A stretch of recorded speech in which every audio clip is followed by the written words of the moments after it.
ओम शांति। कल्कि अवतार हो चुका है।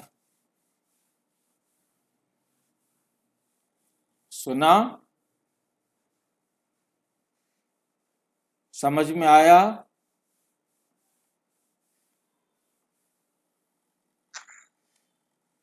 कल्कि अवतार हो चुका है।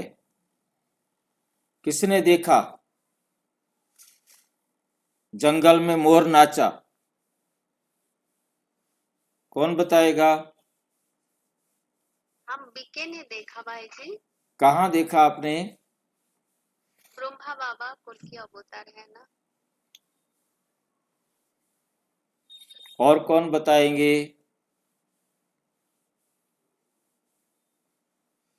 और कौन बताएंगे? शिव बाबा है भाई जी। शिव बाबा, ब्रह्मा बाबा। कैसे फैसला करे? वोट डालना शिव पड़ेगा। बाबा शिव बाबा कौन? है भाई जी। हाँ जी, शिव बाबा है। शिव बाबा है भाई जी। कलयुग का अंत करते हैं। बहुमत किसके साथ है? वोट डलवाओ ना। कौन किसको कहते हैं वोट देते हैं? एक बहन कहती है ब्रह्मा बाबा, एक बहन कहती है शिव बाबा। कौन बताएगा? कैसे समझ में आएगा? शिव बाबा ब्रह्मा बाबा के तन में अवतरित हुआ, वही कल्कि अवतार है। कौन कल के अवतार है, शिव बाबा या ब्रह्मा बाबा? ये वो जो कल्कि अवतार का व्हाइट वाला हॉर्स है ना, वो ब्रह्मा बाबा है। और जो ऊपर में चढ़ा हुआ है वो शिव बाबा है। अवतार किसका हुआ? शिव बाबा का हुआ। ये बताओ। ब्रह्मा बाबा अवतार नहीं है। ब्रह्मा बाबा तो यहाँ पर है। अवतार वो होता है जो परम धाम से आता है, उतरता है। वो जन्म मरण के चक्कर में नहीं आता है।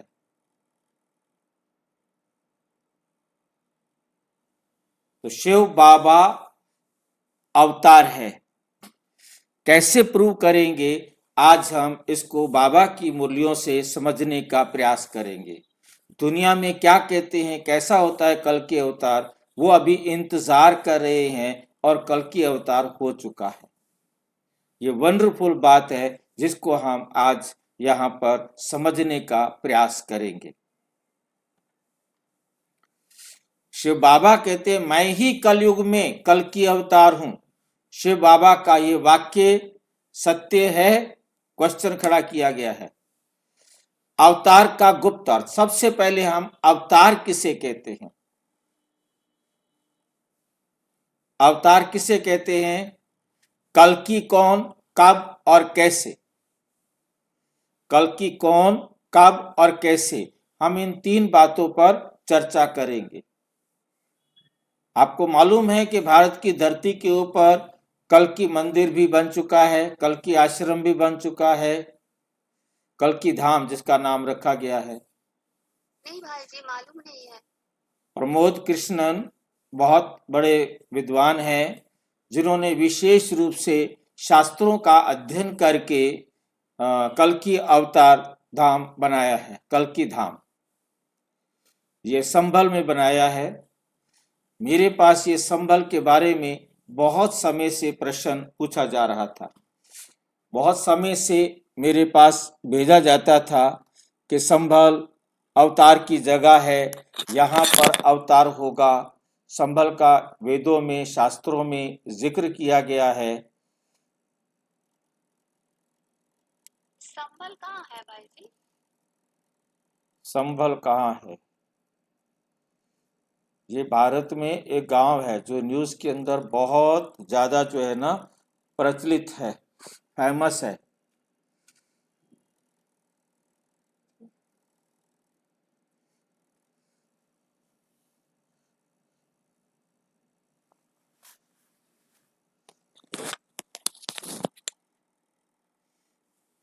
जहां अभी मुसलमानों का बहुत बड़ा युद्ध चल रहा है। वहां पर उन्होंने बहुत जगहों पर कब्जे कर रखे थे, हिंदुओं को वहां से भगाया था। और वहां पर मोदी जी जाकर के उस कल्कि धाम का उद्घाटन भी करके आए हैं।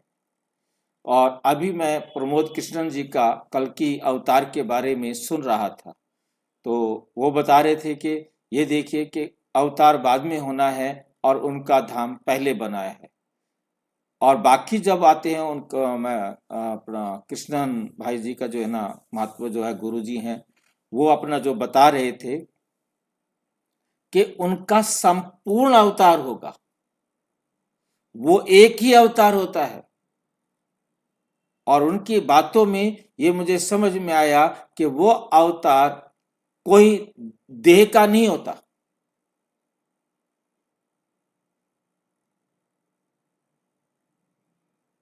ये कोई देहधारी नहीं, वो संपूर्ण अवतार है, परमात्मा का आना है। मुझे उनकी बातों को सुन करके बहुत जो है ना लग रहा था कि वाकई में उन्होंने थोड़ा बहुत अपने विवेक से भी समझने का कार्य किया है, बहुत अच्छी तरह से समझने की कोशिश की है। और इधर बाबा जो है ना आकर के कहता है कि कल की अवतार मैं हूं। शिव बाबा कहते हैं कल की अवतार मैं हूं। अब इसको कैसे स्पष्ट करना है, कैसे देखना है, वो हम अब देखेंगे। कल की कौन, कब और कैसे, एक एक प्रश्न को समझने का प्रयास करेंगे। डिस्क्लेमर सबसे पहले दे दें, ये वीडियो प्रजापिता ब्रह्मा कुमारी ईश्वरीय विश्वविद्यालय द्वारा प्रदत्त ईश्वरीय ज्ञान, साकार एवं अव्यक्त मूल्यों पर आधारित है। इसका उद्देश्य किसी धार्मिक मान्यता या शास्त्र का खंडन नहीं, बल्कि ईश्वरीय ज्ञान में प्रयुक्त शब्दों के सही अर्थ को स्पष्ट करना है। दर्शक इसे आध्यात्मिक अध्ययन एवं आत्मचिंतन के रूप में ग्रहण करें। एक वाक्य जिसने सबसे ज्यादा भ्रम पैदा किया, वो वाक्य क्या है? अक्सर लोग कहते हैं, शिव बाबा कहते हैं मैं ही कलयुग में कल की अवतार हूं। बाबा ने मुरली में कहा मैं ही कलयुग में कल की अवतार हूं। अब इस पर प्रश्न खड़ा कर दिया कि क्या शिव बाबा कल की अवतार हैं? और तुरंत प्रश्न उठता है, क्या शिव बाबा किसी शरीर में जन्म लेते हैं? क्योंकि हम अच्छी तरह, क्या वे कल्कि के रूप में आते हैं? क्या वो किसी के शरीर में जन्म लेते हैं, अपना शरीर का जन्म लेते हैं, या वो कल्कि के रूप में आते हैं, या कोई प्रतीकात्मक कथन है? ये तीन प्रश्न और खड़े हो गए। इन तीन प्रश्नों का भी उत्तर हम जानेंगे, तभी समस्या का समाधान होगा। तीन प्रश्न वहां है, तीन प्रश्न ये हो गए। आज का विषय है कल्कि अवतार, शरीर का जन्म नहीं। कल्कि अवतार है, शरीर का जन्म नहीं, परमात्मा का अवतरण है। परमात्मा अजन्मा है, अयोनी है, अशरीरी है। परमात्मा आकर बहुत अच्छी तरह समझाते मेरा ही अवतार होता है, बाकी किसी का भी अवतार नहीं होता। क्योंकि बाकी तो आकर के शरीर धारण करके पार्ट बजाते हैं, परंतु मैं शरीर धारण नहीं करता। मैं शरीर धारण नहीं करता हूं। मैं अशरीरी हूं, अजन्मा हूं, अयोनी हूं, अभोक्ता हूं, सर्वोच्च हूं, सर्वज्ञ हूं। मैं एक ही परमात्मा हूं। बाकी जो देह धारण करते हैं वो देवता होते हैं, धर्मात्मा होते हैं, महान आत्मा होते हैं, वो परमात्मा नहीं होते। कल की अवतार परमात्मा का अवतार है।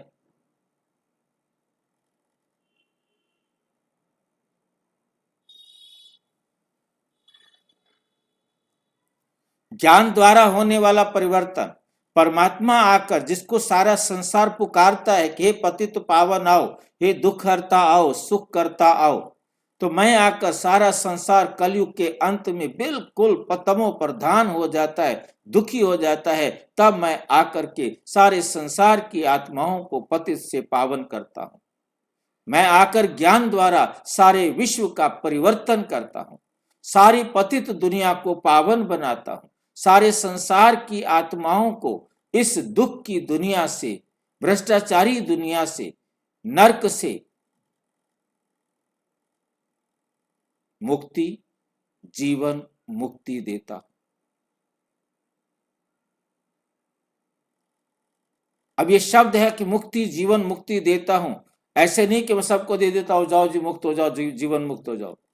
मैं आकर विधि सिखाता हूं, सत्य ज्ञान देता हूं, जिस सत्य ज्ञान के आधार पर आप स्वयं को पहचानते हो, मेरे को पहचानते हो, कर्मों की गति को जानते हो, इस सृष्टि चक्र के आदि मध्य अंत को जानते हो, और कैसे मुझे पावन बनना है, सतयुग का देवता बनना है, मैं आकर बनने की विधि सिखाता हूं। जो मैं ज्ञान देता हूं उससे सारे संसार की आत्माएं ज्ञान लेकर परिवर्तन करती हैं और अपना श्रेष्ठ पद निर्धारित करती हैं। सबसे पहले समझें अवतार शब्द का अर्थ क्या है। सामान्य समझ अवतार शरीर में जन्म लेना। सामान्य लोग ये कहते हैं अवतार का मतलब है जैसे कृष्ण ने अवतार लिया, राम ने अवतार लिया, मतलब जो 10 अवतार वर्णन किए गए हैं उन 10 अवतार किए गए, या जैन धर्म के अंदर 24 अवतार हैं, तीर्थंकर हैं उनके, ऐसे अलग अलग धर्म पंथ के अंदर अवतार को अपनी अपनी दृष्टि से दिखाया गया है। लेकिन परमपिता परमात्मा स्वयं आकर हमें समझाते हैं अवतार बराबर अवतरण। अवतरण माना ऊपर से नीचे आना, ऊपर से नीचे आना, बस ये होता है अवतरण। साकार मुरली है 9 अक्टूबर 1967, 9 अक्टूबर 1967, मैं जन्म नहीं लेता हूं, अवतरित होता हूं। और आगे भी कहा है कि मेरा ही अवतरण होता है और किसी का अवतरण नहीं होता। बाकी सब तो यहां आकर जन्म लेते हैं, मैं जन्म नहीं लेता, मैं सिर्फ अवतरित होता हूं। कल की अवतार है, मेरा अवतरण है कलयुग के अंत में।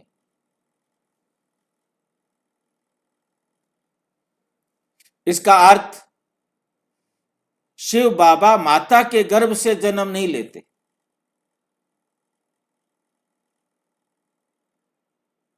प्रमोद कृष्णन की बातों को सुन करके समझ में आ रहा था, वो भी यही बात इसी प्रकार से, उनके हूबहू शब्द तो मैं नहीं बोल सकता, उस वीडियो को भी मैं यहाँ नहीं दिखा सकता।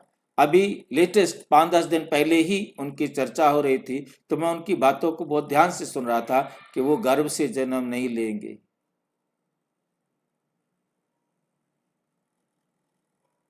और उन्होंने कहा कि अवतरण होने वाला है, बस अब भी होने वाला है।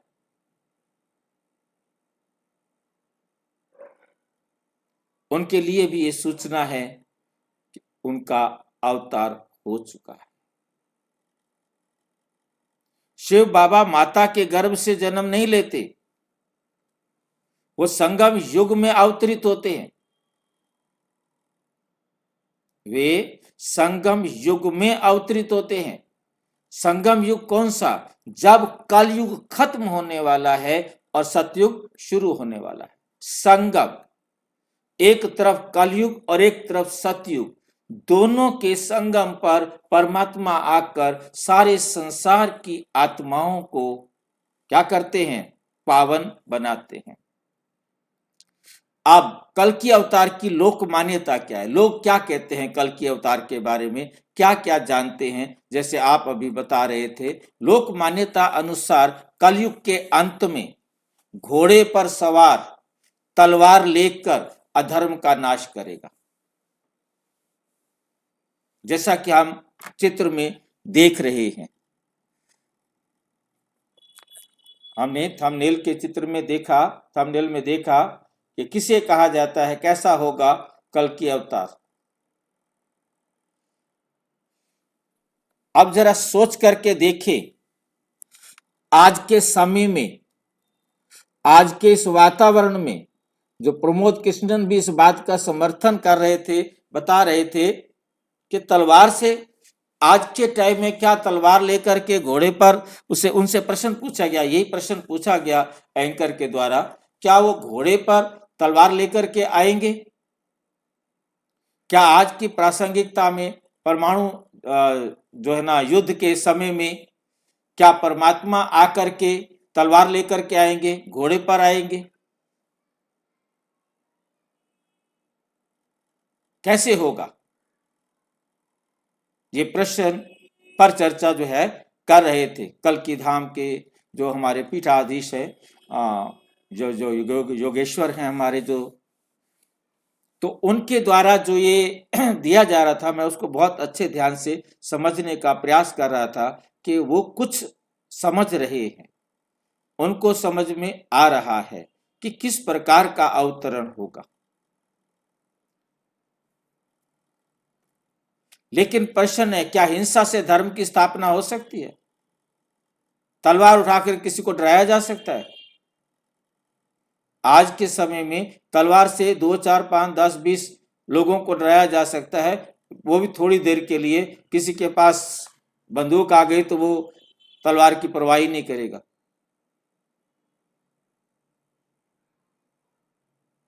ये प्रतीकात्मक बातें हैं, इनका यथार्थ परिचय हम अब अच्छी तरह से समझने का प्रयास करेंगे। भगवान आए, सबसे पहला प्रश्न हम अपनी बुद्धि के अंदर क्लियर करेंगे। भगवान आए, क्या वो हिंसा से सारे संसार को सुधारेंगे? नहीं भाई।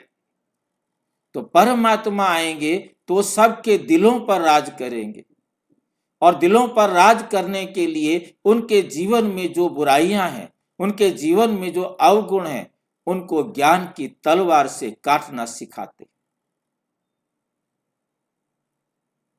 वो तलवार नहीं, ज्ञान की तलवार। ज्ञान का एक एक महावाक्य तलवार का कार्य करता है, यह हम सभी अच्छी तरह समझ सकते हैं। सफेद घोड़ा ब्रह्मा बाबा को कहा गया है भाई। घोड़ा हमेशा शरीर को कहा जाता है। अब शरीर तो किसी का आधार लेंगे जिस पर सवार होकर, क्योंकि प्राय रथ पर सवार होना है। शरीर को कहा जाता है अश्व, शरीर को कहा जाता है रथ।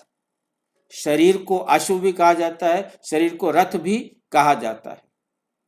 ब्रह्मा बाबा का रथ भाग्यशाली रथ है,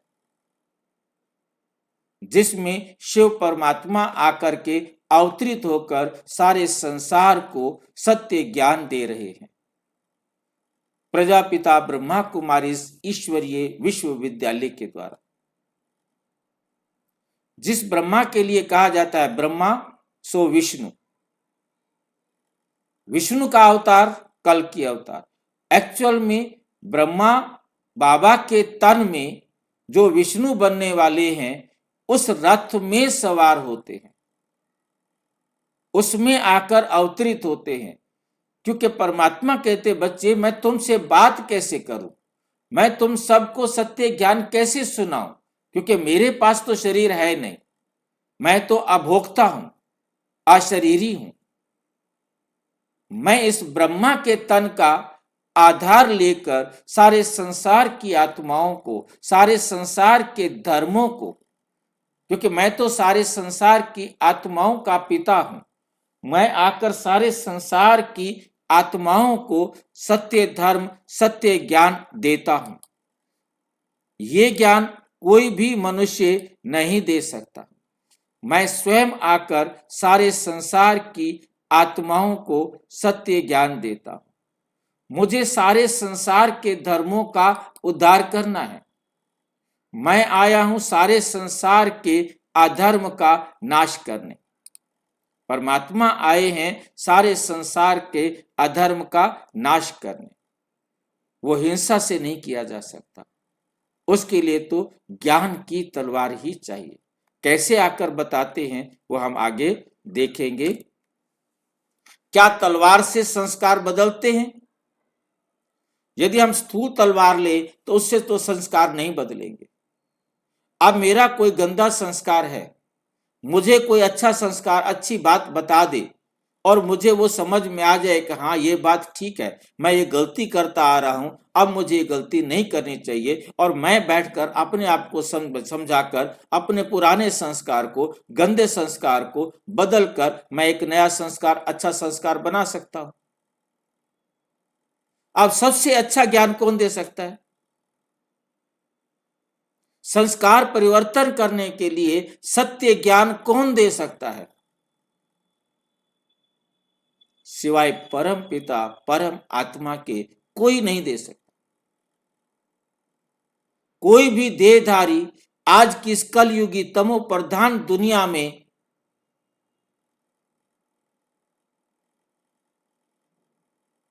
स्वयं परमात्मा की तरफ देख रहा है कि मुझे सत्य मार्ग दिखाओ।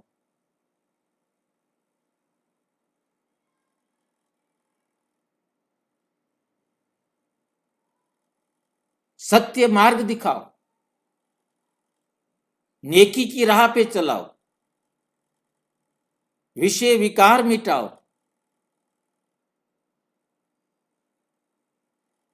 चाहे वो अपने आप में कोई भी क्यों ना हो, परमात्मा के सामने वो अपनी इसी भावना को लेकर बैठा है। ये बात हमें बहुत अच्छी तरह अपनी बुद्धि के अंदर समझनी है कि भगवान से बड़ा कोई भी सत्य मार्ग नहीं दिखा सकता।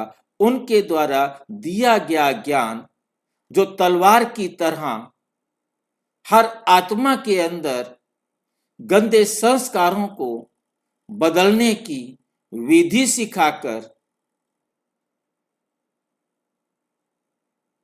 श्रेष्ठ संस्कार वाला श्रेष्ठाचारी देवता बनना सिखाते, बनाते नहीं है।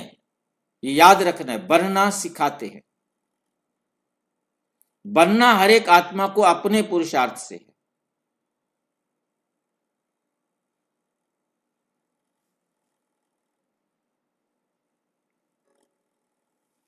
मुरली है 19 फरवरी 1971। हिंसा से कभी भी सुख की स्थापना नहीं हो सकती। परमात्मा कहते हिंसा से कभी भी सुख की स्थापना नहीं हो सकती। आपने हिंसा से किसी को दबा दिया है, वो तब तक डरा रहेगा, तब तक दबा रहेगा, तब तक चुप रहेगा, जब मौका मिलेगा तो वो खुश नहीं है, वो घुटन में है, वो दबाव में है, वो मजबूर है। परंतु सुख तो स्वतंत्रता में आता है। जब हम आत्माएं अपने आप को स्वतंत्र महसूस करती हैं,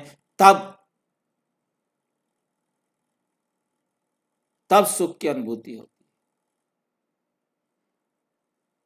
परमात्मा आकर बहुत वंडरफुल बात समझाते कि हर आत्मा स्वतंत्र है, हर आत्मा यूनिक है, हर आत्मा इक्वल है, पार्ट यूनिक है।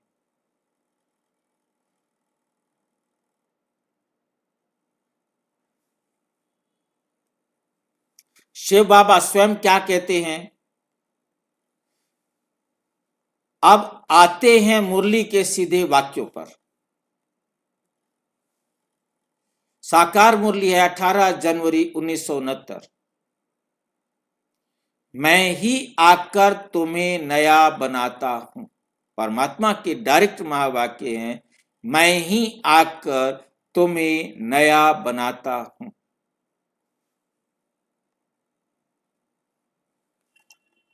कल की कोई देहधारी नहीं। 12 दिसंबर 1972 को बाबा कहते हैं, कल की कोई देहधारी नहीं, ये एक पद है। ये क्या है? यह एक पद है।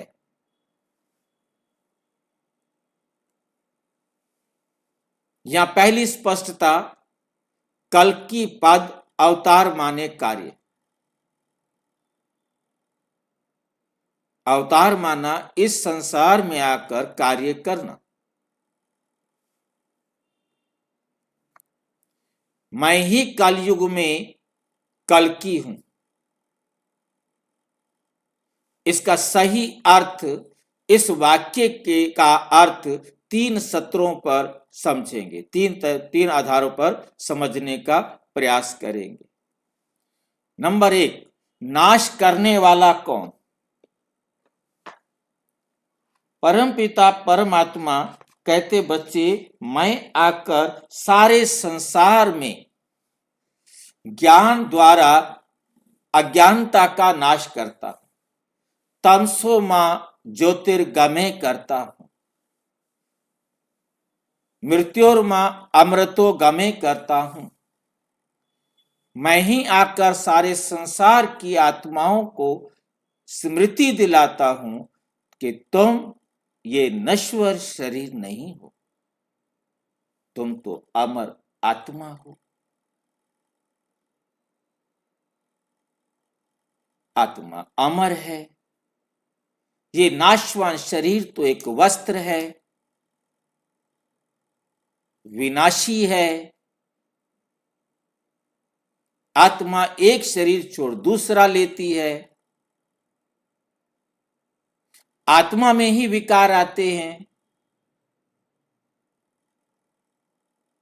आत्मा को ही धर्म आत्मा, महान आत्मा, पाप आत्मा, दुष्ट आत्मा, नीच आत्मा कहा जाता है। आत्मा ही पतित बनती है।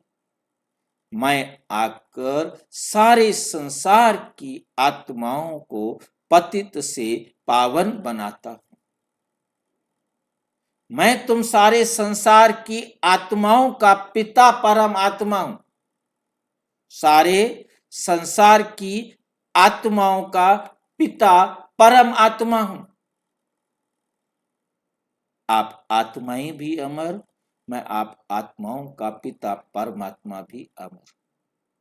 तुम्हारा ये शरीर भी विनाशी और तुम्हारे शरीर का पिता भी विनाशी।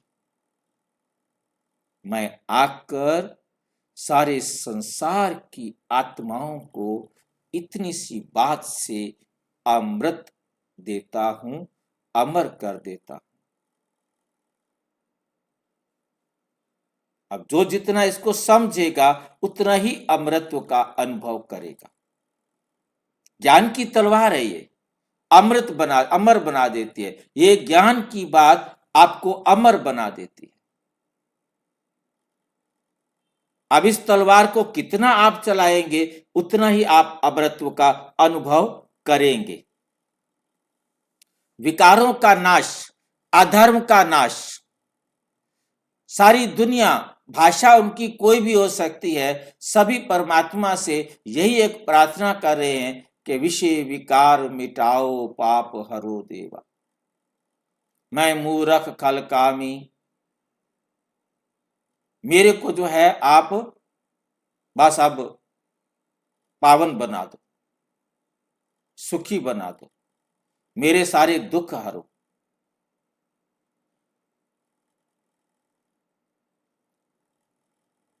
तो परमात्मा आकर बताते, बच्चे तुम आत्माएं अपने को गलती से देह समझ बैठे। देह समझने के कारण ये देह के विकार है। ये विकार तुम्हारे नहीं है, ये देह के विकार है। काम, क्रोध, लोभ, मोह, अहंकार, ये देह के विकार है। आप आत्मा समझो तो काम आपके लिए क्या है, क्रोध क्या है। क्रोध आता है तो देह के कारण, काम विकार आता है तो देह के कारण। जितने भी विकार है वो सारे देह के कारण आते हैं। आप सत्य को समझो कि अब ये विनाशी देह दुख देने का आधार है। इस देह के लिए तुमने इतने पाप किए, फिर आपने कहा पापी पेट के वास्ते पाप करना पड़ता है। पर तो आत्मा के लिए कोई पाप करने की जरूरत नहीं है। आत्मा को संसार की कोई चीज की जरूरत नहीं है, कहीं झूठ बोलने की जरूरत नहीं है, चोरी करने की जरूरत नहीं है, पाप करने की जरूरत नहीं है, भ्रष्टाचार करने की जरूरत नहीं है। आत्मा को संसार का कुछ भी नहीं चाहिए। तुम आत्मा हो। इस संसार के सारे दुख का कारण है कि गलती से तुमने अपने आप को शरीर समझ लिया। जैसे किसी नाटक के अंदर कोई पार्ट बजाता है, पहले उसको मालूम रहता है कि मैं एक्टर हूं।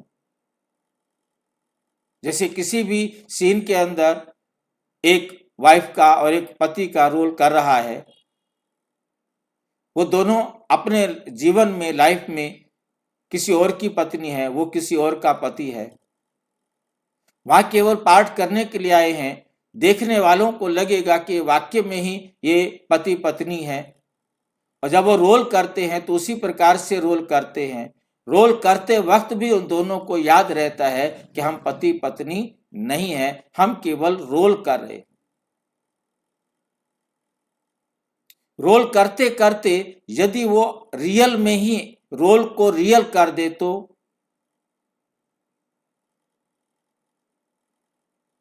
दो और परिवार नरक में चले जाएंगे, दो और परिवार बर्बाद हो जाएंगे। उनका पति और बच्चा बर्बाद हो जाएगा, उनकी वाइफ और बच्चे बर्बाद हो जाएंगे। इनके जीवन में सुख आएगा कि नहीं आएगा, वो इनका भाग्य। इसी प्रकार परमात्मा समझाते, बच्चे तुम आए थे, तुम्हें ये शरीर मिला था पाठ बजाने के लिए, तुम्हें स्मृति थी मैं आत्मा हूं, परंतु आप पाठ बजाते बजाते इस शरीर को ही मैं समझ बैठे हो। इस शरीर में इतने उलझ कर फंस गए हो, अब अपने को आत्मा समझो और मैं तुम सारे संसार की आत्माओं को घर ले चलने के लिए आया हूं। क्योंकि अब ये आसुरी दुनिया, ये नरक समाप्त होने वाला है। अब नाटक खत्म होने वाला है। मेरा काम है कलयुग के अंत में आकर सारे संसार की आत्माओं को पावन बनाकर घर ले जाना। 21 जनवरी 1976 को बाबा कहते, मैं ज्ञान की तलवार से माया का सिर काटता हूं।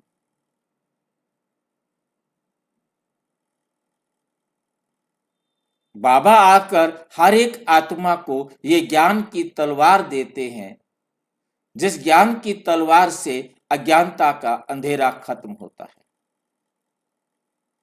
अज्ञानतावश, माया के वश ये विकार आते हैं और उन विकारों का, माया का सिर काटना होता है। जब ये समझ में आ जाए कि मुझे देवता बनना है, मुझे दिव्य गुणों को अपने जीवन में धारण करना है, तो मुझे देवता कौन नहीं बनने दे रहे? ये आसुरी विचार नहीं बनने दे रहे। तो मुझे पुनः देवता बनना है, तो इन विकारों का, इन गंदे संस्कारों का अंत किया जाए। तो उसके लिए परमात्मा आकर ज्ञान की तलवार हमें देते हैं, जिसके द्वारा हम अपने गंदे संस्कारों का क्या करते हैं? परिवर्तन करते हैं, उन बुराइयों का सिर काटते हैं। मुझे एक छोटा सा सीन याद आ रहा है। मैं एक बार टेलीविजन के सामने जाता हूं, देखता हूं कि रावण यज्ञ कर रहा है, खड़ा हुआ है यज्ञ करते हुए भी, और तलवार उठाता है और अपनी गर्दन काटता है। वो यज्ञ कुंड में जाता है और वो सिर पुनः वापस उसके सिर पर लग जाता है। फिर सिर काटता है, फिर जाता है, फिर सिर काटता है, फिर जाता है। इस प्रकार 10 बार वो अपने सिर की आहुति देता है। उसे वरदान मिलता है फिर परमात्मा के, ब्रह्मा द्वारा, कि तुम जो है अब मतलब 10 मतलब इन 10 जो है ना बार जो है ना आपने सिर दिया है, दशानंद तुम्हारा नाम होगा। और तुम मतलब जो है ना जो वरदान मांगा कि मुझे क्या बोलते हैं रात में और दिन में ना मारा जाए, ये सारे वरदान उनके दिए कि अब तुम्हारी मृत्यु नहीं होगी। मृत्यु होगी तो ये ध्यान रखना है कि इस समय होगी, मतलब तुम्हें कोई मनुष्य नहीं मारेगा, ये नहीं मारेगा, वो नहीं मारेगा, क्या क्या क्या क्या। मतलब तो देवता के रूप में जो मतलब एक कहानी सी बना दी। तो रावण का जो मैं देख रहा था तो मुझे उस समय रावण के सिर काटने की बात पर समझ में आ रहा था कि सिर्फ दोबारा क्यों लग रहा है। हम सभी भी सच को समझते हैं, देखते हैं कि हमने ये गलती की है, इससे बड़ी बेइज्जती हुई है, हमारा बहुत नुकसान हुआ है,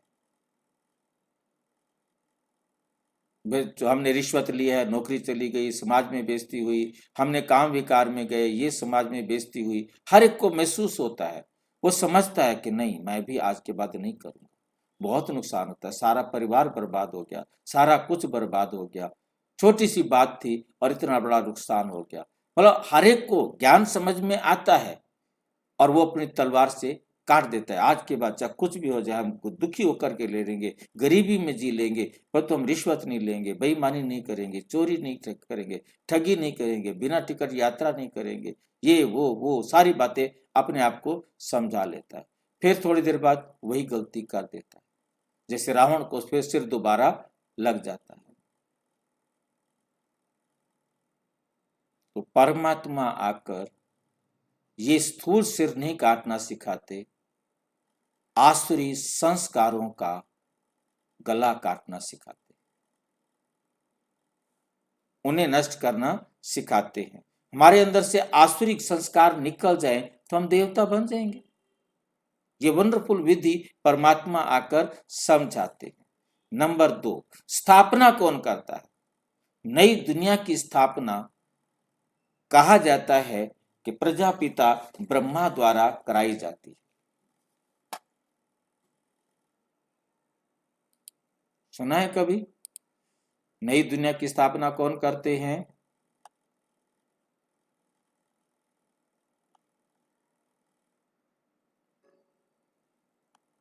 त्रिमूर्ति के द्वारा। त्रिमूर्ति जानते हैं? सब बाबा कराते हैं भाई जी। हाँ जी, शिव बाबा नई दुनिया की स्थापना कराते हैं। देखो लिखा होता है, ये त्रिमूर्ति का चित्र आप देख रहे हैं, ब्रह्मा विष्णु शंकर, ये 3 मूर्तियों को दिखाया जाता है कि ब्रह्मा द्वारा स्थापना। ब्रह्मा द्वारा क्या होती है? स्थापना। तो कौन करता है? ये दुनिया वाले नहीं जानते। ब्रह्मा द्वारा स्थापना शिव बाबा करते। परम पिता शिव परमात्मा गीता ज्ञान दाता स्वयं आकर ब्रह्मा के तन का, इनके ही शरीर का आधार लेकर इनके द्वारा इस स्वर्ग की स्थापना करते हैं। साधारण मनुष्य को में का शरीर का आधार लेते हैं और उनका नाम रखते हैं प्रजापिता ब्रह्मा। कोई यहाँ कोई हथियार वाला ब्रह्मा, मुकुट वाला ब्रह्मा की जरूरत नहीं है। यहाँ ब्रह्मा द्वारा स्थापना, फिर विष्णु द्वारा पालना, फिर शंकर द्वारा आसुरी दुनिया का विनाश। तो ये 3 कार्य कराने वाला कोई और है, कराने वाला कोई और है, कभी किसी ने सोचा नहीं। यहां मैं छोटा सा एग्जांपल देकर स्पष्ट करने की कोशिश करूंगा। कहा जाता है गुरुर ब्रह्मा, गुरुर विष्णु, गुरुर देवो महेश्वरा। इन बातों को हम बहुत ध्यान से समझ लेते हैं, पर तो अगली लाइन पर कभी हम ध्यान नहीं देते। अगली लाइन में कहा गुरुर साक्षात पार ब्रह्म परमेश्वरा तस्मै श्री सतगुरुवे नमः। जो पार ब्रह्म परमेश्वर है उस सतगुरु को मेरा नमस्कार। गुरुर साक्षात पार ब्रह्म परमेश्वर, और उसके लिए क्या कहा गया? क्या? सतगुरु, तस्मै श्री सतगुरुवे नमः। कई श्री गुरुवे नमः भी बोल देते हैं। श्री माना भी श्रेष्ठ, सत्य। केवल एक परमात्मा को ही सतगुरु कहा जाता है। किसी भी देहधारी को दुनिया वाले कह देते हैं, परंतु किसी भी देहधारी को सतगुरु नहीं कह सकते। क्यों नहीं कह सकते? कौन बताएगा? किसी भी देहधारी को सतगुरु क्यों नहीं कह सकते?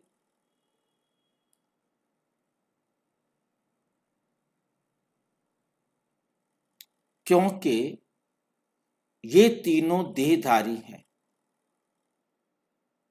देहधारी को कहा जाता है झूठी काया, झूठी माया, झूठा ये संसार। जो झूठी काया, झूठी माया, झूठे संसार को भोगने वाले हैं, वो कभी भी संपूर्ण सत्य नहीं हो सकते। संपूर्ण सत्य नहीं हो सकते। इसलिए ब्रह्मा, विष्णु, शंकर तीनों को देवता कहा जाता है। तीनों को देवता कहा जाता है। ब्रह्मा देवताय नमः, विष्णु देवताय नमः, शंकर देवताय नमः और शिव परमात्माय नमः। क्योंकि जो इस संसार को भोगता नहीं, वो परमात्मा आकर इस सृष्टि की स्थापना का कार्य प्रजापिता ब्रह्मा द्वारा करा रहे। फिर शंकर के द्वारा आसुरी सृष्टि का विनाश सामने दिखाई दे रहा है।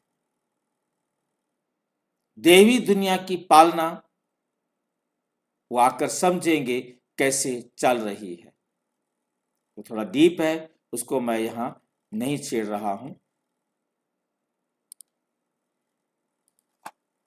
आप लिखेंगे तो हम आपके पास वीडियो भेज देंगे कि परमात्मा का पालना का कार्य भी कैसे चल रहा है। नई दुनिया की स्थापना, नई सोच। स्थापना कौन करता है? नई दुनिया की परमात्मा आके ब्रह्मा के द्वारा करवाते हैं। नई आत्मिक चेतना, सारी आत्माओं के अंदर नयापन आ जाता है, चेतना जागृत हो जाती है और सब सतयुग के जो लायक बनते हैं। इसलिए उन्हें कहा गया है ज्ञान कल्कि। शिव बाबा को क्या कहा गया है? ज्ञान कल्कि। कल्कि अवतार बराबर का निशान लगाकर उसको काटने का मतलब क्या है? शरीर का जन्म नहीं। यही बात प्रमोद कृष्णन के भी की बातों में मुझे मिल रहा था कि कल्कि अवतार शरीर का जन्म नहीं। वो तो संपूर्ण है, वो उससे कोई शरीर का आधार लेने की जरूरत नहीं है, जन्म लेने की जरूरत नहीं है। वो बच्चा बने, पालना हो। उन्होंने नाम लिया कि उनकी माँ का नाम ये होगा। उसके बाद वार्ता में उन्होंने ये भी उनकी माता का भी नाम बताया कि उनकी माता का नाम ये लिखा हुआ है, उनके पास जन्म होगा। परंतु परमात्मा कहते मैं इस प्रकार से जन्म नहीं लेता हूं। मुरली है 2 जून 1984। मैं कभी जन्म नहीं लेता। जन्म लेने वाले मेरे बच्चे हैं। जो जन्म लेते हैं वो सब मेरे बच्चे हैं। मैं जन्म नहीं लेता। क्योंकि जो जन्म मरण के चक्कर में आ जाते हैं, मैं उन सब को जन्म मरण के चक्कर से बाहर निकालने वाला हूं। तो मैं भी यदि जन्म मरण के चक्कर में आ जाऊं तो फिर बाहर निकालने वाला कोई और चाहिए। इसलिए मैं ही सारे संसार की आत्माओं को जन्म मरण के चक्र से निकलने की विधि सिखाता हूं। इसलिए शिव बाबा कल्कि बनते नहीं, मतलब कोई शरीर धारण करके ऐसा पार्ट नहीं बजाते। वो कल्कि कार्य करते हैं। वो कल्कि कार्य करते हैं। कल्कि कार्य मतलब सारी दुनिया को पवित्र बनाने का कार्य, सर्वश्रेष्ठ कार्य, सर्वोच्च कार्य, परम कार्य। क्योंकि परम पिता परमात्मा ही ऐसा श्रेष्ठ कार्य, परम कार्य करेंगे, कोई और देहधारी नहीं कर सकता। भाई जी, कल्कि माना क्या है? श्रेष्ठ, ऊंचा। तो उदाहरण से समझे, डॉक्टर और सर्जरी। उदाहरण, डॉक्टर खुद बीमारी नहीं बनता, डॉक्टर खुद बीमारी नहीं बनता, लेकिन बीमारी को काटता है। बीमारी को काटता है, मतलब डॉक्टर जो है बीमारी को दूर करने की विधि बताता है, उसका प्रयोग करता है, उस बीमारी को निकालता है। ऐसे ही परमात्मा आकर खुद इन विकारों में, इन बुराइयों में, भ्रष्टाचार में नहीं फंसता, परंतु इनसे निकालने की विधि देता है, जिससे सभी विजयी प्राप्त करते हैं। शिव बाबा खुद युद्ध नहीं करते, लेकिन विकारों की सर्जरी करवाते हैं, हमें विधि बताते हैं, जिससे हमारे अंदर जो विकार हैं उनकी सर्जरी करवाते हैं कि अपने अंदर से इन विकारों को पहचानो और इनको इस प्रकार से अपने जीवन से निकालो। अव्यक्त मुरली है 30 मार्च 1987। परिवर्तन शक्ति से होता है, शक्ति ज्ञान से आती है। परिवर्तन शक्ति से होता है और शक्ति कहां से आती है? ज्ञान से आती है।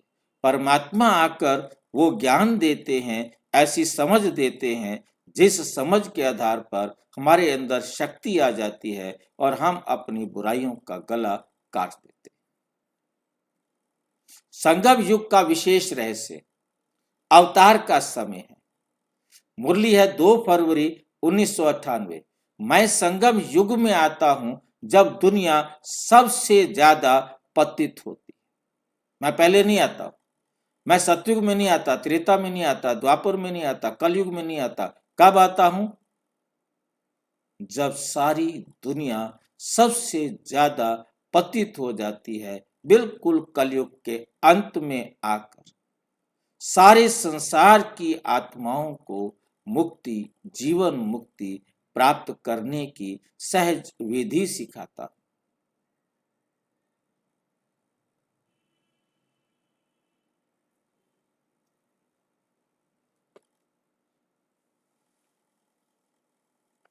इसलिए कलयुग के अंत में, लेकिन सतयुग के पहले।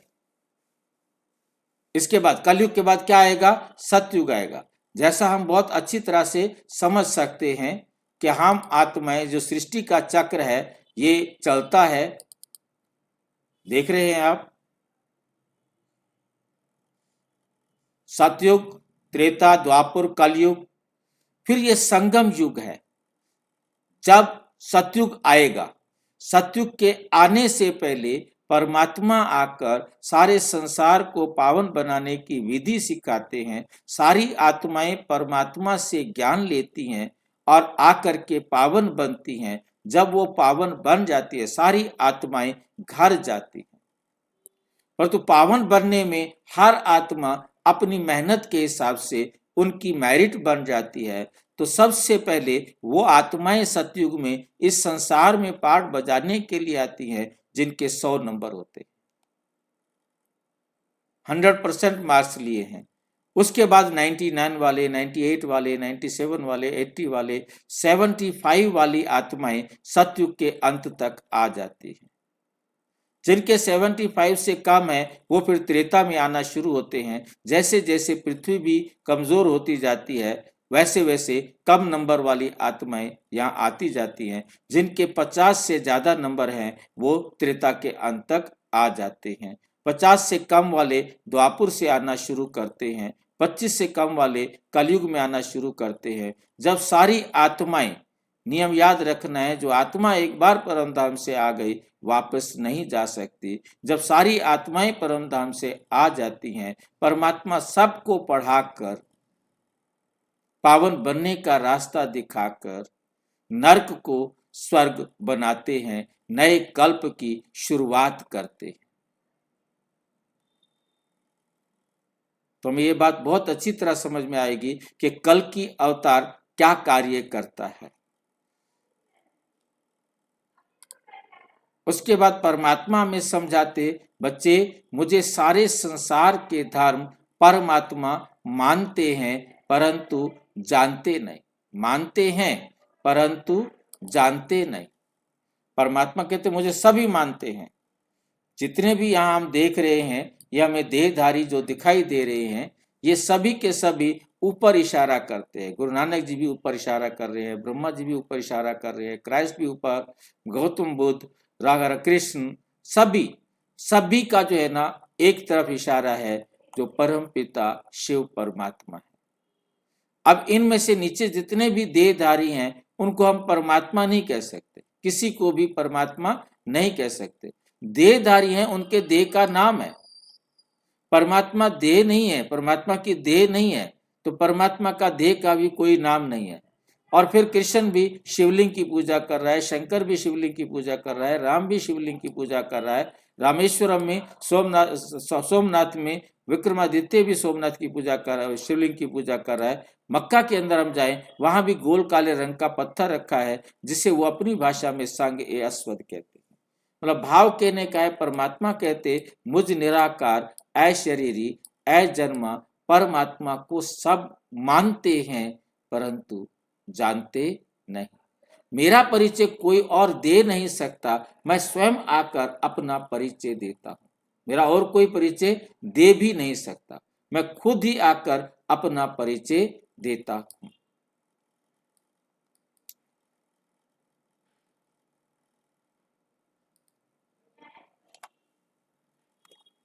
बीच का समय संगम युग, अभी हमने देखा था कलयुग और सतयुग के बीच का जो समय है उसे कहा जाता है संगम युग, परिवर्तन का समय।